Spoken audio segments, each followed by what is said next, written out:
本頻道內容不構成任何投資建議，市場風險自負，無法認同者請立即離開。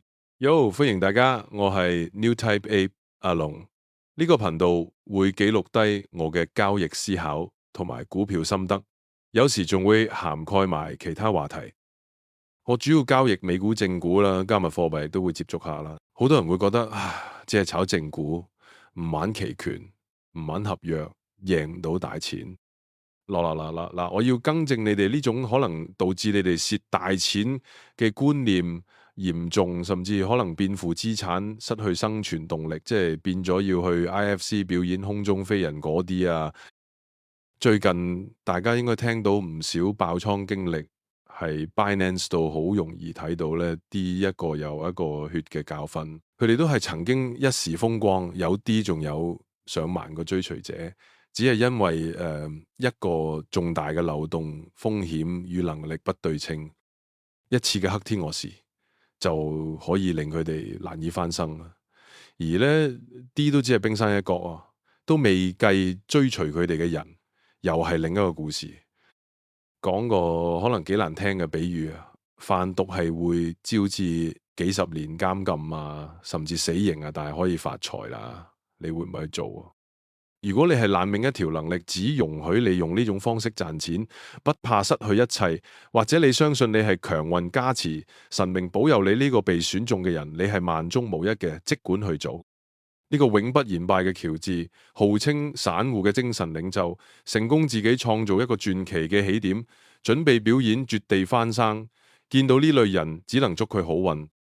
本猩猩認為呢，炒股第一保命。其次，善戰者唔一定一步登天，而係集小勝為大勝。你淨係學識並且認真執行呢句說話，都係股市慳翻至少幾百萬有料嘅人。即使過程慢啲，即使運氣麻麻，但係最後都可以去到終點。我嘅swing trade 策略、技術分析配合基本面分析，實用有效，幫助到我係股票市場穩定獲利。講完觀念同心態，而家即刻進入股票分析環節，同大家講下近期大盤爆升股或者潛力股。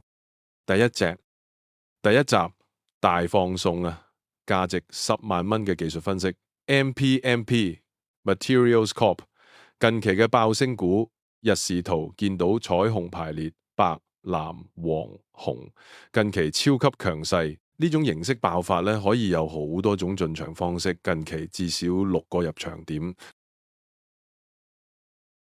拉到4小時，第一個部署式買入點，有機構進場信號，黃色波長底部有支持，前浪頂支持 MACD 即將反轉，之後可以見到股價一直喺啲黃色波長有支持，形成 VCP。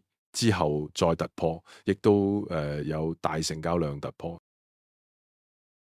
係1小時圖，股價掂一下白色波長就即刻爆發，股價對白色波長有反應，係強勢表現。大家亦都可以睇到炒底同賣出信號係日視圖定4小時圖，都係冇指引作用，而且滯後性強，你跟住嚟買就死得。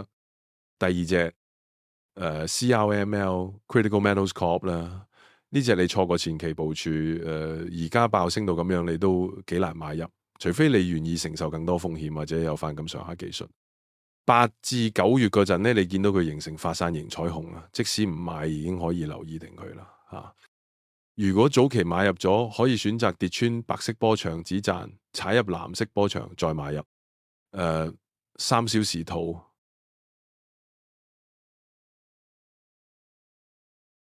有機構進場信號，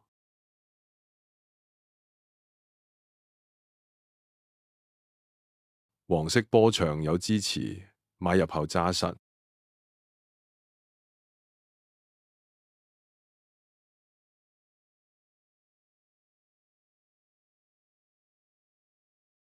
大成交量突破區間，低量拉返到白色波長有反應，買入。呢類股如果你錯過咗，我都唔建議你高追。炒股記住保本為先，守得住本金，財不入急門。不輸大錢，就係長勝將軍。第三隻以太幣，價值50萬萬嘅分析。如果你相信坊間 D 字頭個套跌穿藍色梯子賣出，升穿藍色梯子買入咧，呢個情景真係玩死你。通過 D 坊間所謂規則啦，日視圖呢度你見到有炒底信號啊，亦都啱啱升穿藍色梯子啊。咁呢個時候買入，你第二日又跌穿咗，又要離場，但係收盤又形成一支倒錘。咁究竟買唔買啊？係做 trade 嘅角度咁樣來回賣出買入，我都唔知你賺到幾多。所以話僅錯人學技術分析啦，仲要學得半桶水啦，不如直接買指數好過啊。雖然以太幣咧目前值得長期買入，值得長遠投資，有機會再講多啲。嚟緊真係最值錢嘅部分，幫你擺脫坊間韭菜博主嘅愚民手段，幫你重新開竅。最重要，呢條片仲係免費，留心。首先兩個低點。第一，跌浪係黃色波長，剛啱有支持；第二，跌浪係紅色波長，亦有支持，而且都有機構信號配合埋趨勢線，所有支持同阻力位置非常明顯。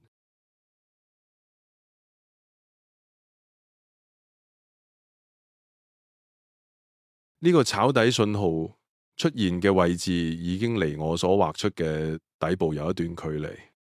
真正嘅技術分析唔可以唔知道信號嘅生成邏輯，但係又將信號作為買入依據。其實炒底信號嘅本質就係 MACD 背離反轉，所以當坊間炒底信號出現嘅時候呢，已經唔能夠炒底啦。